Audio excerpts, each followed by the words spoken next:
Welcome, everyone. Welcome to Lean HE Encore Americas. I'm Krista Schulte. I lead the Organizational Excellence team at the University of Michigan.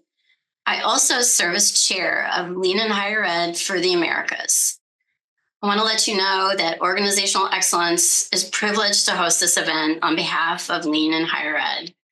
I also want to thank the Organizational Excellence team for handling the logistics. And I want to extend a special thank you to the Shared Services Center's video conferencing team for handling all of the supporting technology to make this happen. If you're not familiar with Lean in Higher Ed, let me tell you that they host an annual global conference. It moves through 3 different regions, the Americas, Europe, and Asia Pacific. It can be difficult for people to attend, especially when the conference is in another region. This year marks the introduction of Encore events. The intent of this event is to share some of the presentations from the conference with a wider community. Encore or Europe has hosted 2 Encore events this spring, and we're pleased to bring this event to the Americas. So thank you for being here. We'll be moving quickly through our program today, hence our prompt start right at 1. We'd like to bring you 3 presentations, plus a preview of the next Lean HE conference, which is coming soon. It'll be held in Cambridge, England in October. So without further ado, I'd like to introduce Kim Snage, who will be moderating our first 2 presentations. Kim's the Chair of Graduate Studies in the School of Business at Conestoga College in Ontario. She also serves as the Marketing and Outreach Officer for Lean HE Americas. Kim, take it away. Thank you so much, Krista. Absolutely thrilled to be here and to moderate this really exciting next presentation. So I'm just going to get started here with a couple of quick housekeeping items, as I know Krista had indicated some as well. So I'm going to introduce our speakers. We're going to have a fantastic presentation on rapid improvement equals growing enrollment from our peers at the University of North Alabama. And then from there, we will feature a question and answer period only for about 5 minutes. We really want to focus on the presentation. Feel free to add questions in the Q&A portion, and I will facilitate that at the end of today's session. So without further ado, I'm going to start with his introductions to our 2 speakers today from the University of North Alabama. We have Janyce Fadden, my apologies.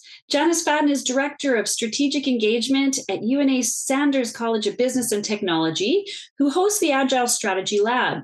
She's co-author of Strategic Doing, 10 Skills for Agile Leadership.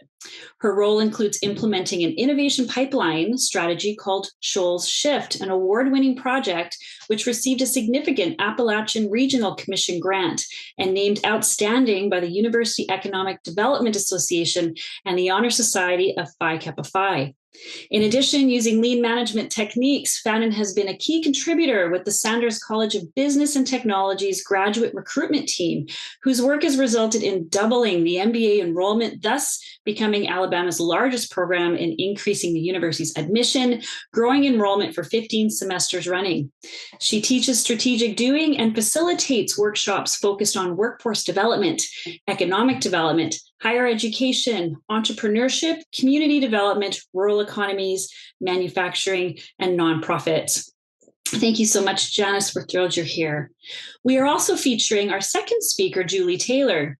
Julie Taylor is the Assistant Vice President for Enrollment Management with 16 years of experience working alongside the admissions team at the University of North Alabama. She's a 2-time graduate of UNA with a bachelor's degree in marketing and a master's degree in business administration. For the past 16 years, she's had the privilege of guiding students in their college search processes and is thrilled to be a team player in helping set record enrollment for the past 15 consecutive semesters, in part due to lean thinking. So with that, I'm going to turn it over to Julie and Janyce. We will shut our cameras off and give you every opportunity to enjoy this presentation. We will see you shortly for some questions and answers.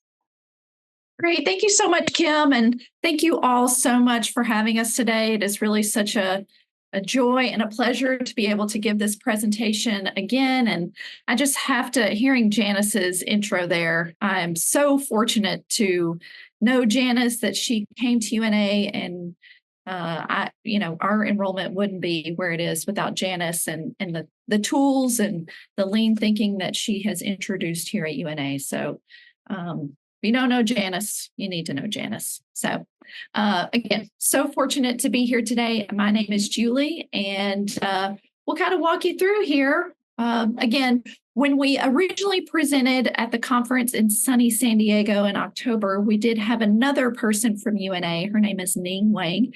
She's actually traveling to China for the Sanders College of Business and Technology. So we will certainly miss her today. And if you don't know Ning, you need to know Ning too. But we're thrilled to be here with you today.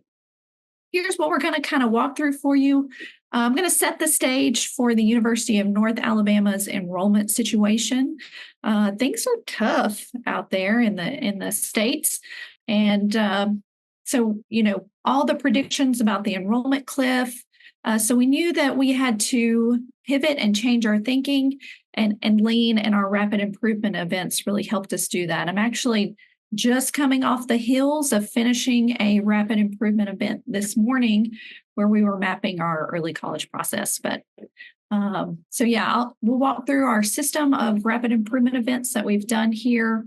We'll go over specifically MBA's growth, because that's where Janyce started working with UNA, and then we sort of grew into other areas. And so we'll show you the list of all the things that we've mapped. We will kind of get you involved in our process and how we do rapid improvement events here at the university. We'll look at the before and after of our MBA admissions process and the many changes that we were able to make in a short amount of time. And then we'll look at what's next for us here at the University of North Alabama. So just to set the stage for you, we are in Florence, Alabama. It's in the northwest corner of the state. We're about 2 hours north of Birmingham, Alabama, 2 hours south of Nashville, Tennessee.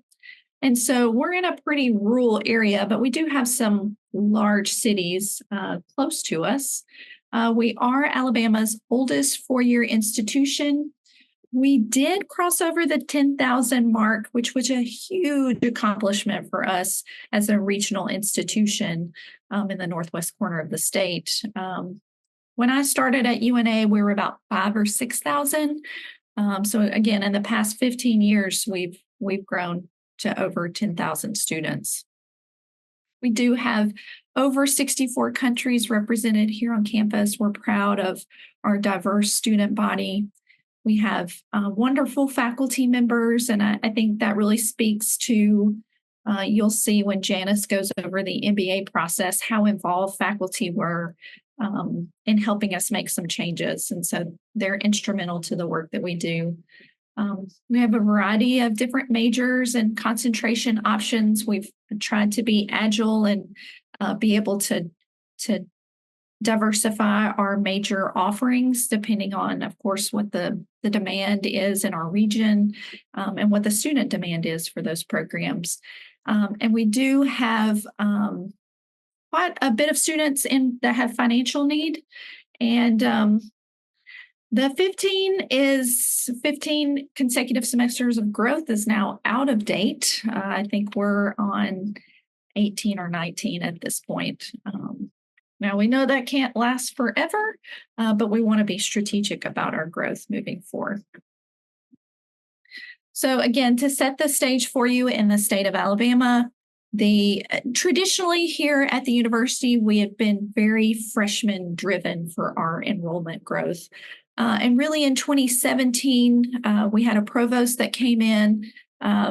His name is Dr. Ross Alexander, who now works as the president of Texas A&M Texarkana, which I know we have a few folks involved in lean from that area. But he really helped us diversify our different student recruitment efforts. So we looked a lot at graduate and online because we had always traditionally been so freshman driven. And you can see it was decreasing. We could not depend on freshmen or that high school age student for our growth any longer. We still like to recruit a robust group of high school graduates, but knowing that that number is going to be in a range just because of the conditions that we're up against here in the state. So we've seen, again, less students graduating from high school due to that decline in 18-year-olds, that population. But we've also seen less students interested in attending college. And the question of, is a four-year degree still valuable to me? And of course, we think it is, but how do we communicate that to students in a way to make them interested in making the investment to go to college? So this is the university's growth trajectory that we've seen starting in 2014 all the way to 2022. Again, in 2023, we reached 10,500. So we're continuing that growth momentum that we have. The full-time students are purple, and then we've seen, of course, more part-time students. We've tried to attract more graduate students, which may be part-time, but also that adult learner student who maybe have gone a different and just need to come back part-time. But we want to be able to, again, meet students where they are and to meet their need. It's wild to me that growth number is almost 50%. And so now, we affectionately call that we have these different buckets of students that we really try to look at and create a more sustainable enrollment growth. So that's our incoming freshmen, that's our graduate students, online, international, and then we also are looking at retention efforts too. And we've done some mapping there that we'll get to later in the presentation. So I will turn it over to Janyce and let her talk about our lean strategies here at UNA.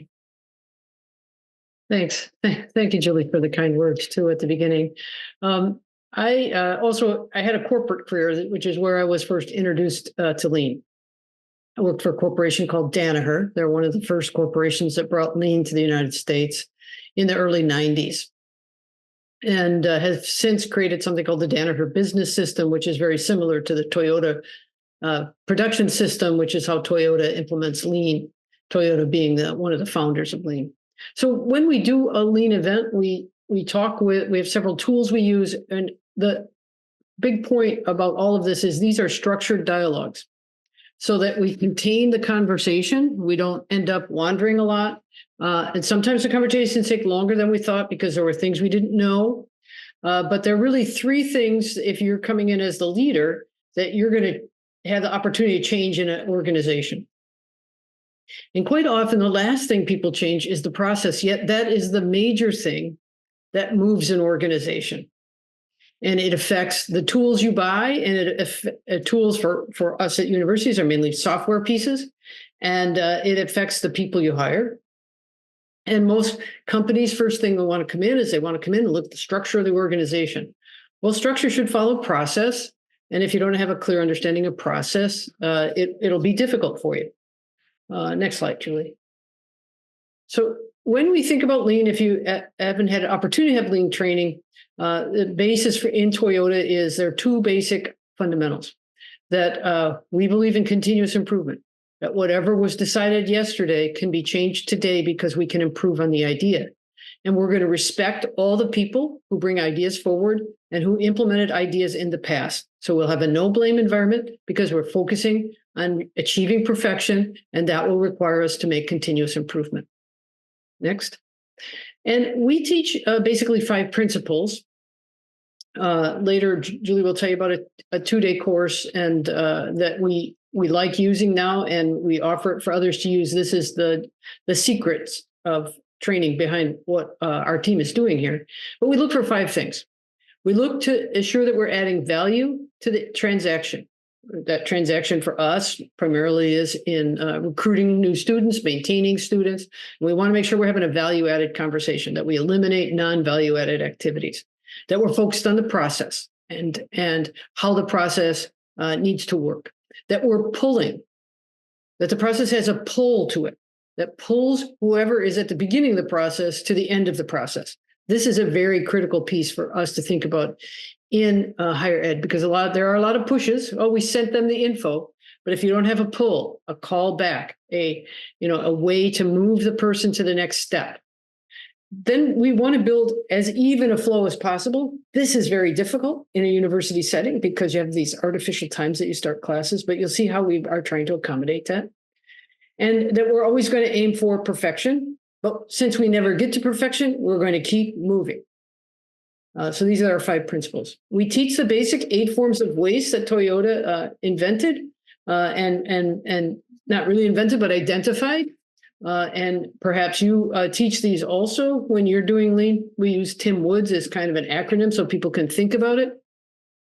Of course, the last one, skills, is the biggest one that is underutilized. So when you look at the bureaucracy at organizations that's doing enrollment management, financial aid, registration, international clearing, all of that, these are really skilled people. But when you start mapping, you find out that you've got really skilled people doing a lot of clerk work or work the machine could do that the computer could do.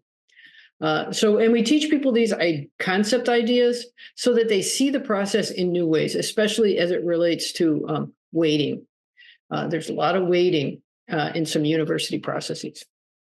Okay, so let's take a look at what we actually do. We do start with a tool called Boss Card. We're not teaching Boss Card today, but it's a really cool tool. It stands for it's a structured dialogue to get in about an hour and a half, everybody in the room seeing the same thing. So we talk about what's the background, what brought us here, what objective are we trying to achieve today, what's the scope of our project, where does this process begin and where does it end, what constraints do we have? For us, we're a banner house. We're not moving away from banner. It's a constraint on us. What assumptions are we making? Oh, we can change some third-party software. We can change what people's jobs are. We assume, since leadership asked us to look at this, that they support our proposal. Then we ask what risks are there if we do nothing. And that's always an interesting conversation to have.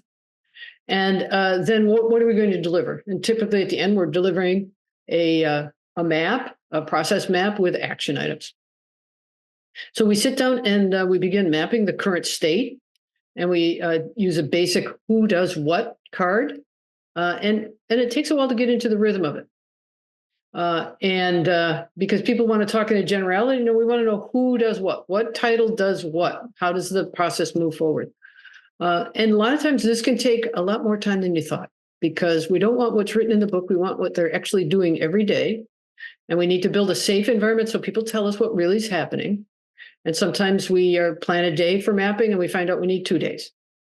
And then when we finish that, while we're doing that, on the next slide, I'll talk about some idea cards. But once we have the current state and the idea cards done, then we say, well, how should this work? If we had no constraints, how should this work? If you were in this process, what would you like to see happen? And then once we know that, we can then go and say, oh, let's look at all these ideas you had for change. And let's implement them into it, see which ones can be implemented into an interim state. So usually when we're with the leader who wanted this process map, we say, what would you like to see in 120 or 180 days? Done. And we build these action plans. And so before we leave the meeting, we got a list of action items. We got somebody tagged, and we got a time to meet every 30 days. Every 30 days you meet till you finish all the action items. And the trick is you go to one meeting and more action items get put on.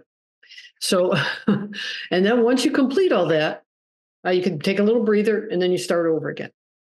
So the next card shows you a thing that's really cool that I really like about this process is, so when we're mapping, and we could have 10, 15, 20 people looking at this, table where somebody's mapping. During COVID, we did it with Mural. You can do it with a whiteboard, but in person, it's more fun to get the Post-it notes out and write it all down. You were observing, and you're watching this process, and you're thinking about the 8 forms of waste, and you're thinking about the 5 principles, and you're thinking about ideas for change. And so you write your idea down on a sticky note. You can see some of these are behind us. They have to be framed positively. And it's a statement, not a question, and it makes sense to the room. And at the end of the meeting, we go through these.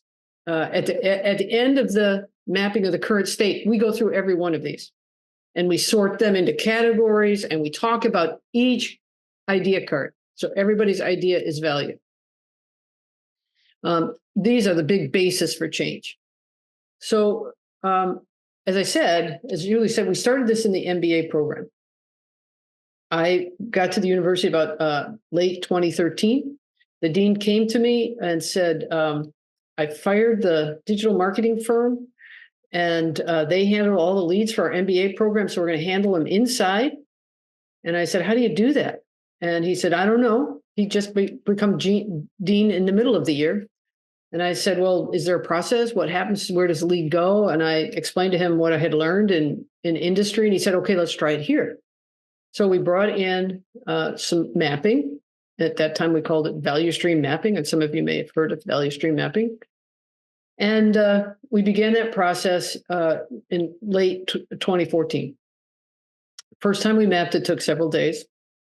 And we hadn't found that idea card ideas yet. And we started implementing, we started seeing areas within what we were creating that could change, because we had to build our own recruiting department. In 2016, I met Mark Robinson. He, at the time, was at St. Andrews, and I saw his process.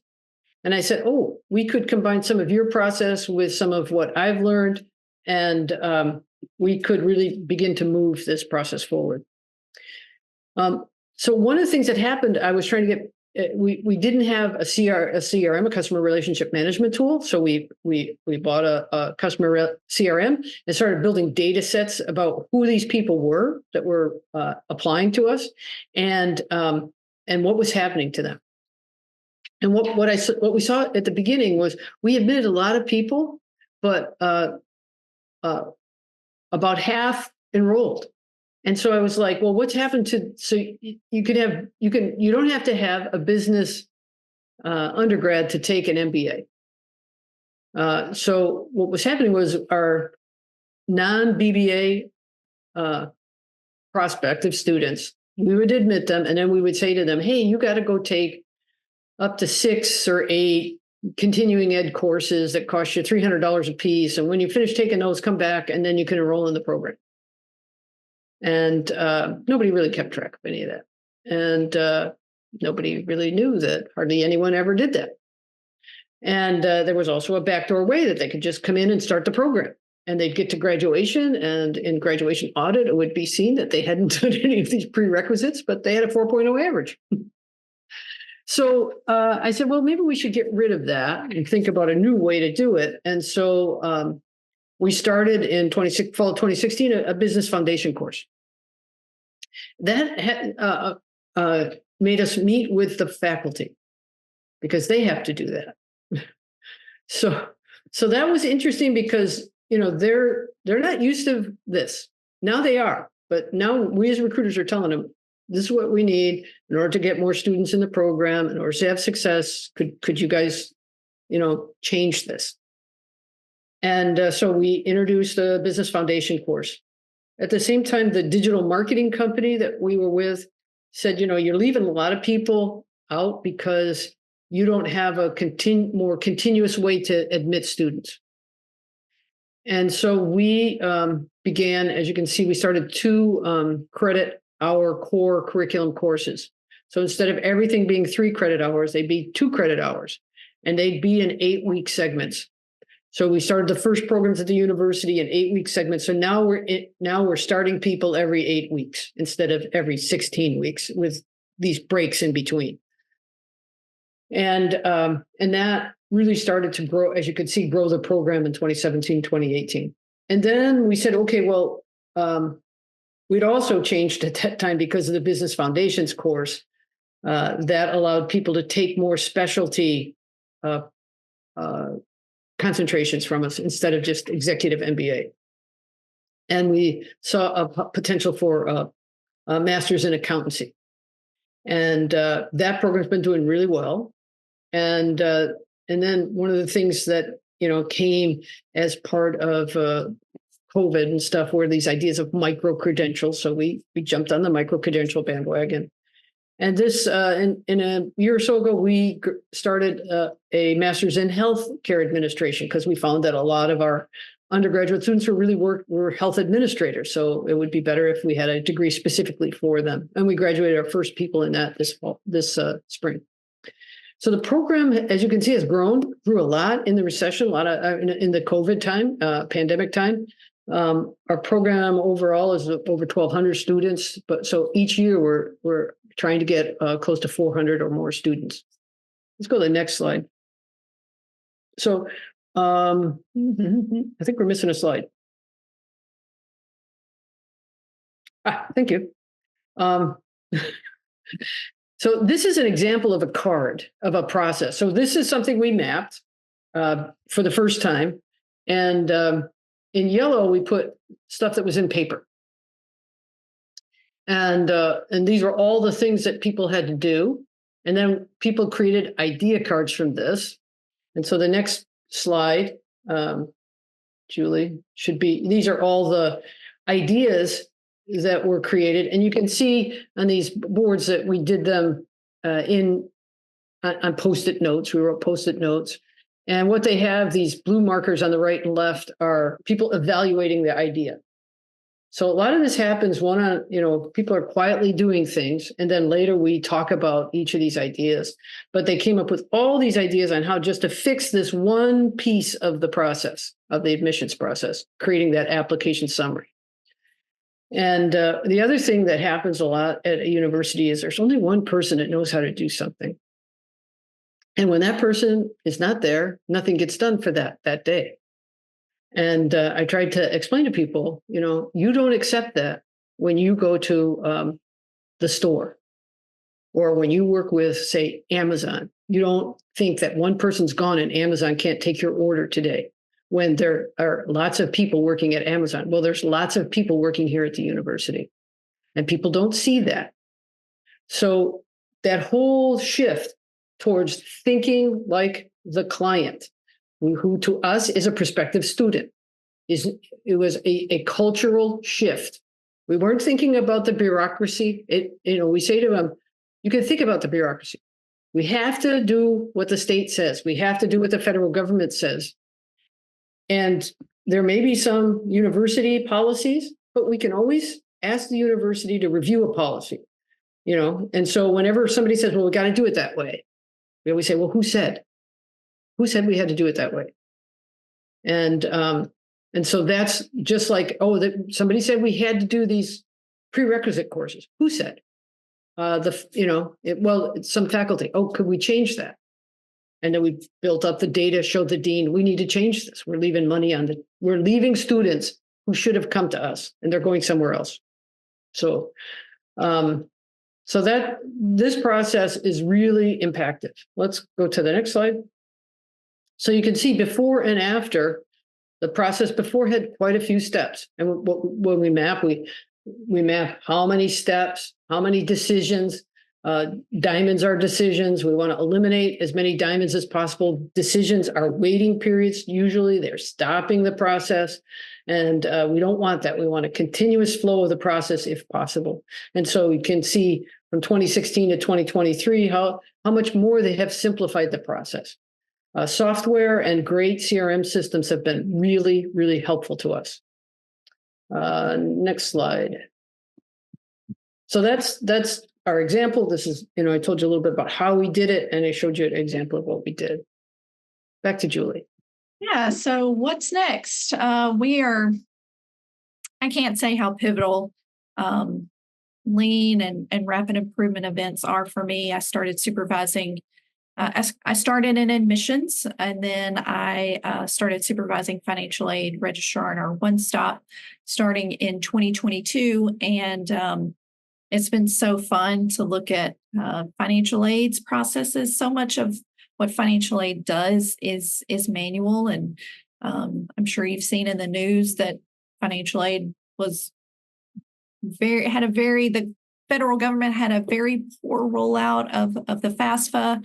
And that's frustrating a lot of federal aid leaders and workers. And so I feel like my goal is to take as much manual work that the machine could do to make their lives easier, and have more availability to be interacting with students. And so we did outsource the verification process for financial aid starting for this fall. And we're looking at ways we can continuously improve in that area. Same for registrar's office. We're looking at transcript articulation. So often transfer students just want to know, how are my credits going to transfer and how long is it going to take me to graduate? And if they have to wait to find out that information, then we lose them. So we want to be the fastest, and we want to be able to get those decisions to students faster than anybody else. So we are looking at more trainings. I'm going to talk about Mark coming back to UNA here in July. I'll share that with you. We did get a new CRM. We got Slate. It's almost been a year ago now, and Slate was a game changer. Particularly, we have a guy here who is very good at building out Slate. He's our Slate captain. So can't say enough good things about Slate. We'll continue to do rapid improvement events and do some surveying. So I want to invite all of you to come to Florence, Alabama on July 15th and 16th. This is when Mark Robinson is coming back to campus, where he will go over these principles. And it's a really fun, interactive 2-day event where you will map sort of a scenario that everybody's familiar with and go through the process. It's great for team building. It's really fun. He's very hands-on. And so I did put a QR code here if you are interested and you'd like to register. And then there's also a discount code, LEAN25, that you can use if you would like to register. And then we do have a video here. I'm not sure if the sound will work. Can you hear it? No. Okay. No. So I'll just kind of talk over. This is just a video showing what Mark does. You can see that we have the sticky notes and the Post-its. He'll give you a mock process that you are mapping. And so you'll write down idea cards. He will separate you into different teams, but you also work together to solve a problem. And again, everybody comes together in a room and you map a process. You'll do the interim state, the future state, and it's really fun and interactive. So I would encourage, if you can, break away in July to come and be with us during this time with Mark. So let's see, and I put the QR code there again if you want to scan. All right, so this is our contact information. Please know that you're welcome to send us an email if you do have additional questions, but we will open it up to questions here and now for anybody that has any. Thank you so much, Julie and Janyce. That was a fantastic presentation, and it looks like a great opportunity to join your institution to further that learning. I personally would love to go myself, and Mark's fantastic. So we do have a question, and I'll just continue to moderate those for you both. Does UNA have a lot of international students, or are most of your non-undergrad students domestic or U.S. nationals? Yeah, that's a great question. A majority of our students from the undergraduate perspective come from a region. Now, graduate and online, those programs are across the United States. We have students coming from, I think it's 48 different states in the United States, and it's also global that we have students taking online classes as well. We have international students that come to our campus. We also have international students taking online courses, and then we also have some campuses abroad where our faculty members go to them to teach too. So we have a lot of different options for domestic students and international students. Fantastic.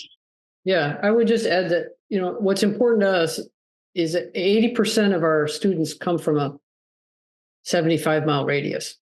And so we have to be engaged with that 75-mile radius and assure that those students as undergrads will come. Quite a few of the students in in our MBA program are also within 100 miles. It's a totally online class, but it's really the reputation you build up at companies, and they're all working people. So it's just an interesting time.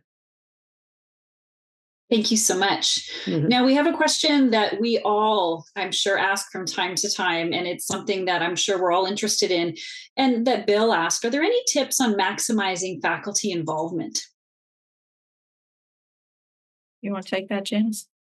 Well, I think the important part about that is, faculty is always looking to have better prepared students, students who are ready to be a part of the class.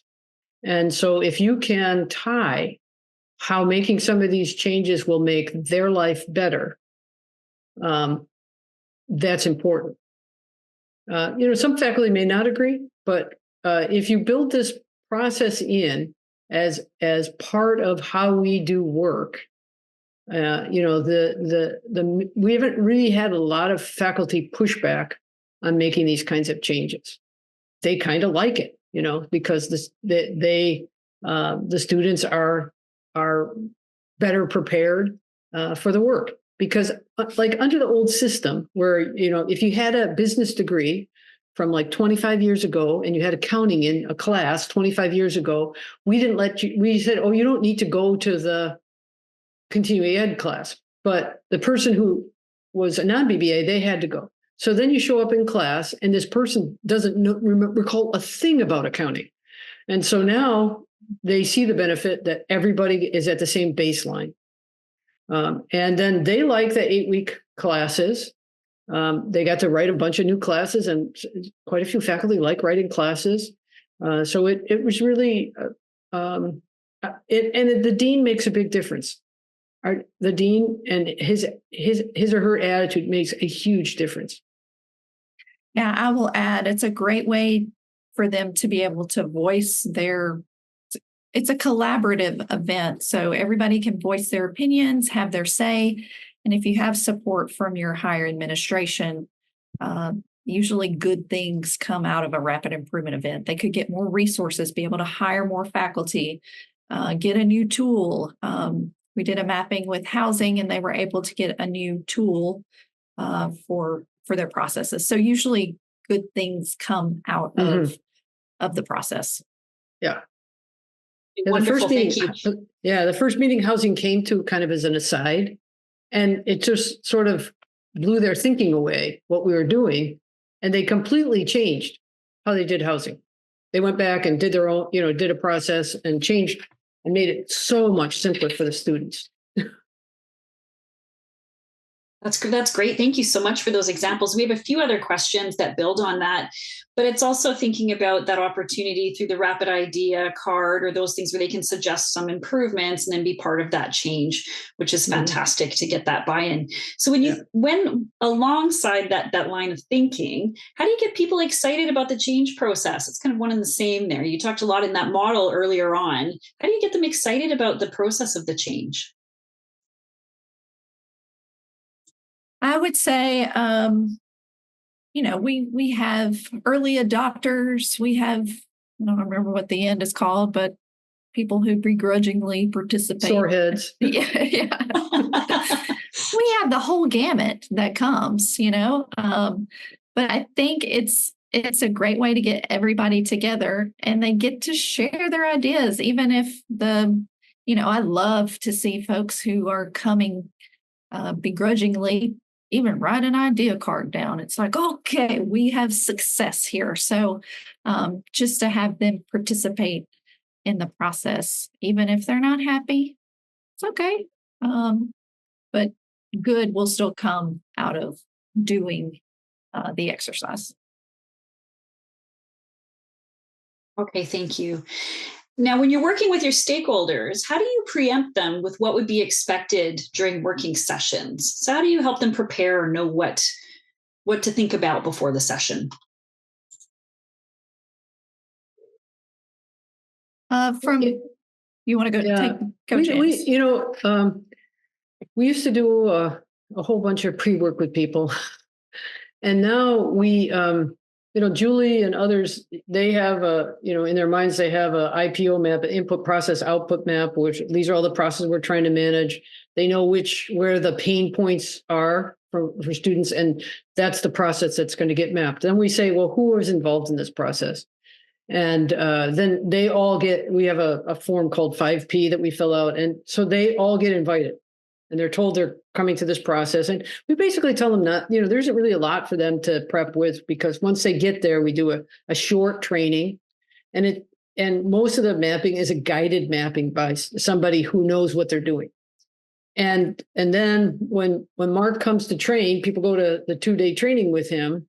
Some people have an aha moment about stuff they've already been involved in.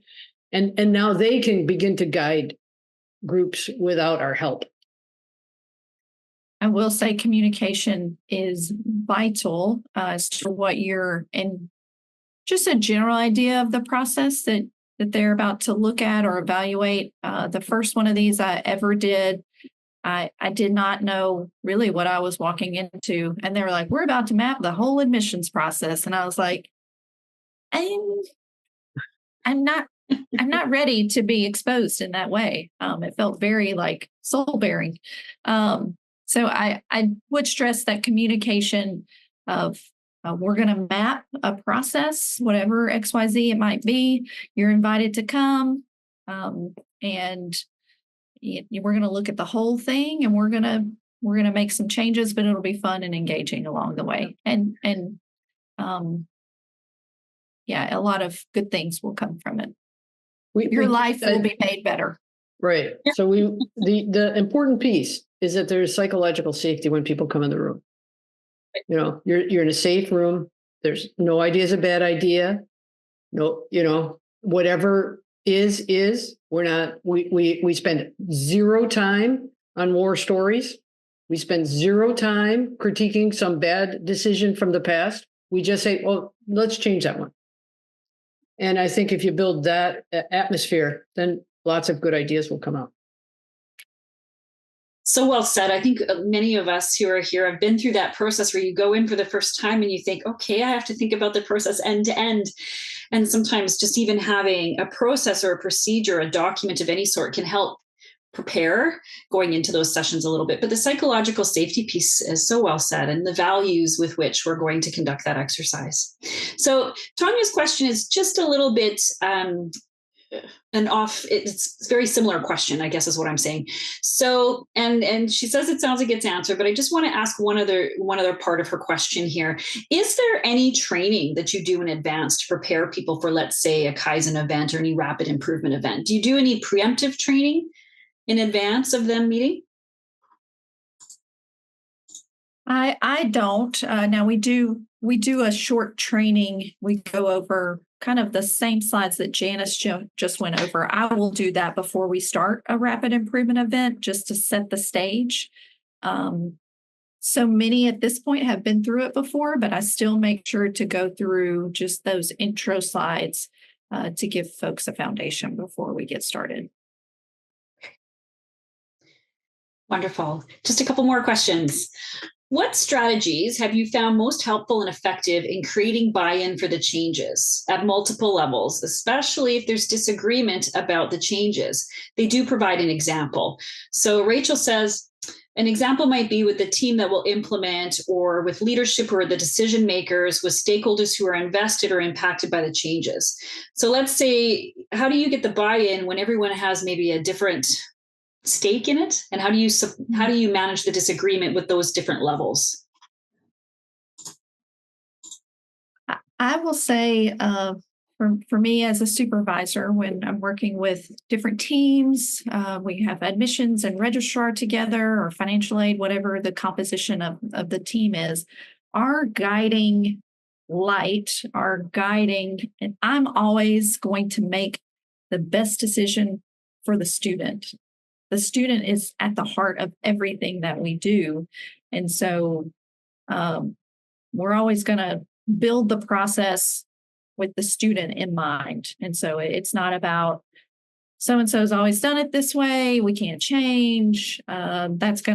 It's always for me and what I do for the best interest of the student. Thank you. This is a question we get in Lean HE quite often at all levels is, what advice would you give a process improvement and change management practitioner who's in an office of one, leading and influencing continuous improvement at their higher education institution?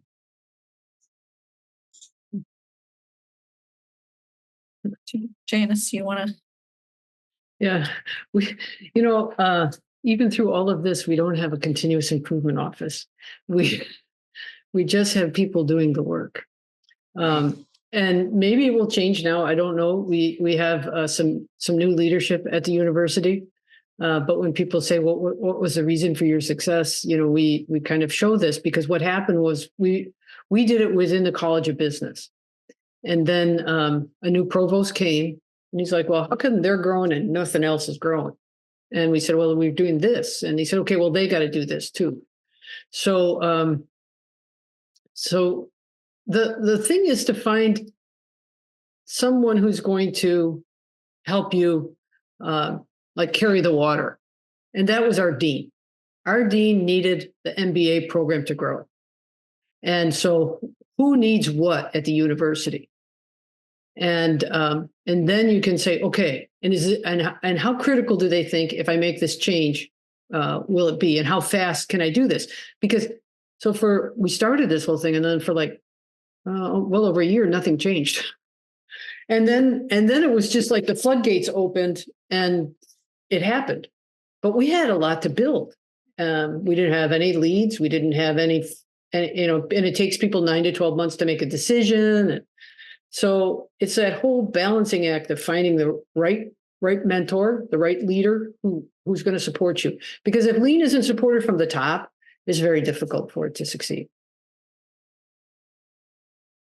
We've seen that as well when we speak with different institutions over time. I know for myself, in starting with a team of one with a really strong sponsor, sometimes it's also a matter of building it within the culture so it can't be taken away. Like we're building those competencies within the entire organization, the institution, but that takes time, and you still need those champions. So this was very helpful. We have one final question for you. And thank you so much, Julie and Janyce.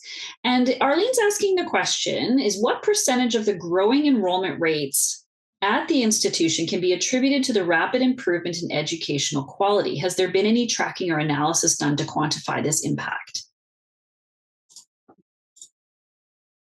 Yeah, that's a great question. I attribute so much of it, our growth to Lean. I mean, a lot of things have also taken place in tandem. Our